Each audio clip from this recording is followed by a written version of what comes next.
All right, everybody, welcome to Simply Bitcoin, the channel that breaks down all the daily Bitcoin news, the daily fail, the meme review, and the software releases. We've got it all. Drop us a like and subscribe. And today we've got special guest with us, CK from Bitcoin Magazine. It's awesome. He's joining us on Simply Bitcoin to, go through all of our different topics and have some fun. So let's kick it off with the numbers. Here we go. Block Booty Dashboard. We are sitting at a block height of 659,682. The current Bitcoin price, 19,298. Chain rewrite days, 599. And the total lightning capacity, 1,061.19. We're holding that. I want to see a nice big bump in the lightning capacity, It's looking good, but unfortunately, Satoshi, the Bitcoin chicken, has to stay in the chicken coop today because the price of Bitcoin wasn't higher than yesterday's. Phil, it's time for the daily fail. Oh God. Yeah, there you go. Right. So apparently she what is it? Independent reporter. Okay, that's for Bitcoin and blockchain. Anyways, Bitcoin is dependent on keeping the miners happy. If that takes changing the code to increase the block reward, it'll happen. But Bitcoiners like to pretend this is an improbable event, like an asteroid hitting the Earth. I mean, the levels of ridiculousness there from this person. I don't think she really understands how Bitcoin works, which is kind of scary because she claims to be an independent reporter specifically for blockchain and Bitcoin. So that I just find the level of insanity stupid, not realizing that if there is any change at that point, it becomes a hard fork. It is no longer Bitcoin. Absolutely. So, and I'm sorry, I want to add one other piece. The reality is that they're not going to have to do that to increase the block reward because people are paying to have their transactions in there. So it was always imagined that eventually in 2140, the miner rewards run out and the subsidies are covered by the fees for the transactions. So anyways, sorry. No. Sorry to interrupt you, but absolutely, man. And there's a really good case study for all of this, right? Because exactly what she's proposing actually happened in real life, right? With the Bcash fork, right? That's exactly what happened, right? The biggest mining consortium in the world, Bitmain, tried to take over the Bitcoin network, and the Bitcoin network didn't react very well, right? So we refused it, and reacted very well. Yeah. So what are your thoughts on this, CK? Yeah, man. Yeah. So Amy Castor was there during Bcash in 2017, and she actually wrote for Bitcoin Magazine at the time. I don't think she's published with us since 2018. And she's been an independent journalist, jumping from periodical to periodical, pretty much just being a Bitcoin permanoob and a tethered truther and someone who refuses to learn from history. So if anyone thinks that Bitcoiners are a slave to miners, or that blockchain or that Blockstream controls Bitcoin, I just don't know what world they're living in anymore. You don't understand how the design of Bitcoin, how Bitcoin works, if that's how you think things could happen, right? Because if you understood how Bitcoin is designed, then you wouldn't have those thoughts. But yeah, man, if we rated the fails, I would give that a 10. Yeah. I mean, the thing is that, like, yes, you can criticize certain aspects of how Bitcoin mining is right now, how the network is distributed in terms of where the hardware is located and who controls the pools and stuff like that. There are nuanced criticisms to make, but like her criticism is an absolute 10 out of 10 fail. Like, it's just like, okay, Amy, like, can I mute you already? Like, why are you still here? Like, you're not buying Bitcoin, like, you're salty AF. And like, why are you here? Like, can you imagine like trolling on Bitcoin Twitter all day and owning no Bitcoin and hating on Bitcoin? Like, what a sad existence. Yeah. Like, just a perma loser. She's going to end up like the guy that on that really famous video that's like, what the hell's the internet? What's an email? It's like that. That's what it reminds me of, right? Yeah. Phil, it's time for the daily meme review. All right, guys. Our meme for today is brought to us by rjames_BTC. It's a pretty legendary meme. I haven't seen it, so I can't say that, but it did get 1K, so I'm expecting it will be. Let's check it out. Look at the political divide around the world today. Everybody's talking about the actors. Both sides. Actors. And I'm not saying there's not bad actors. Now is the time to do what you're told. But it's way away from the root cause of the problem. Are the latest Fed policies likely to lead to more income inequality? Absolutely not. And none of those actors are going to change it. Change has come to America. We know how it ends. Look back 2,000 years of history. We live in a world that's completely unfair, that is going to get worse and worse, and we're voting for manipulation. Is it true that there has to be exponentially more money printing to keep the system in check? Yes. $1 trillion coin. Is that capitalism? No. You have the Fed standing ready. They are the moral hazard because they're always ready to buy the debt. The free market is what creates jobs. The free market is what creates innovation. I want everyone to please start learning about a new financial system. This system is called Bitcoin. I actually believe that Bitcoin is the best opportunity for a peaceful transition into what's coming. The elites do not have control of the financial system anymore. For the first time in human history, I don't have to be manipulated by the state. I can't do a damn thing for you if I don't get elected. I don't believe that we should ever have a good money again before we take the thing out of the hands of government. Because of this innovation, I personally have a vote. Whether I have $10, $100, $100,000, $2 billion, I can make my vote matter to Bitcoin.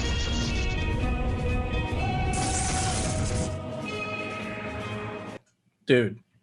Wow. Wow. Yeah. Goosebumps and the whole deal, man. That was pretty crazy. That was everything. I'm going to go first. I'm going to give it an 8.8. What about you, Phil? 8. All right, so I'm the bull this time. I'm the bull card. Oh, going okay. 10 on this one. What about our guest? What does our guest think? Oh my God. What an excellent video. What an excellent video. 10 out of 10. 10 out of 10 for the fail and 10 out of 10 for the meme. Like, Jeff Booth is the best. We interviewed him on FedWatch over on Bitcoin Magazine podcast 2 weeks ago. That was a great video, a great podcast. And he did a great job of like diving deep into the nuances of like central banking. And that video is like that was the opposite of the FedWatch episode. That was like what you send to like your homie that doesn't get it yet.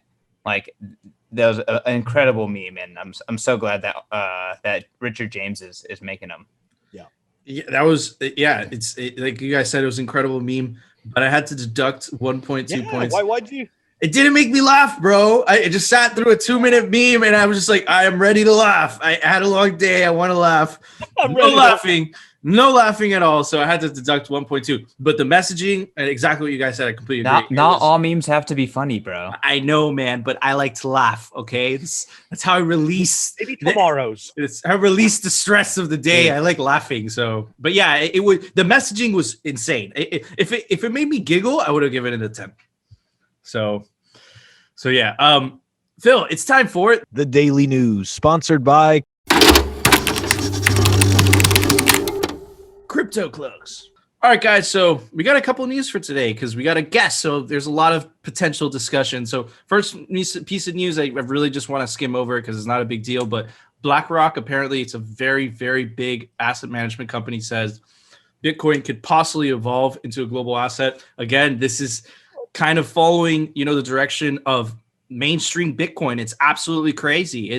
They went from, denying that Bitcoin was a store of value to basically kind of jumping on the bandwagon. So, and, the CEO kind of basically said has a real impact on the US dollar, which is absolutely insane. And this is kind of, the nitty gritty of what I wanted to talk about with you guys today. And an Australian crypto exchange exposes personal data of 270,000 users. Okay, so why did I want to talk about this? The people don't understand that when you do KYC, you're centralizing all this very important information. And what we've seen time and time again, right? With the credit check union thing that got hacked, right? With the Wells Fargo thing that got hacked. You see it over and over again.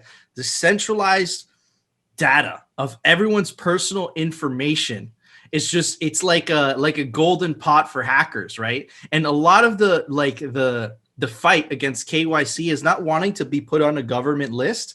And also, you don't want to get your personal data exposed. Why is it that I have to upload a picture of my passport and all my and potentially sometimes your social security number to this exchange that I don't know, right? And what happens when that exchange gets hacked, like what just happened in Australia? All that data just gets dumped on the internet. Your social security number, your address, your name, that's all you need to open a bazillion accounts, right? So governments think it's a good idea, but they just don't, they don't understand. And they're doing the same thing with this battle to end encryption in Europe. They think that the backdoor is only going to be used for law enforcement, but we all know the same thing's going to happen, right? Hackers and, whatever you could say, whether from the government or whether just dudes that just want to steal money are going to find that door, right? So whatever, man. Those are my thoughts. What are your thoughts on this, Phil? And then we'll move on to our guest. So I think, yeah, I mean, look, the reality is I believe that the governments absolutely know that those backdoors are going to get used nefariously. They honestly couldn't give a shit. Okay. It doesn't really matter to them. They want their gatekeeping to happen. So it doesn't matter the other things that happen, right? The only time the other things matter is when they need those narratives to push their own. Then those problems matter.